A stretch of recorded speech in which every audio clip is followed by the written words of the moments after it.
என்ன ஊருண்ணா? திருப்பனந்தாள் தாண்டி போயிட்டு இருக்கீங்க. திருப்பனந்தாளாண்ணா? அணக்கரை எவ்வளோ தூரண்ணா? அணக்கரை வந்து 5 கிலோமீட்டர். 5 கிலோமீட்டராண்ணா? ஏண்ணா ரொம்ப நன்றிண்ணா.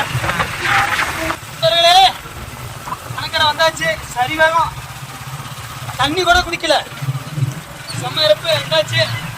இறங்கி ஆற்றுக்குள்ள போய் வீடியோ. நண்பர்களே பார்த்தீங்களா, சொன்ன மாதிரியே அணக்கரை பாலத்தை வந்து ரீச் பண்ணியாச்சு. சைக்கிள்லேயே வந்திருக்கேன், சரியான வேகம் அப்பா.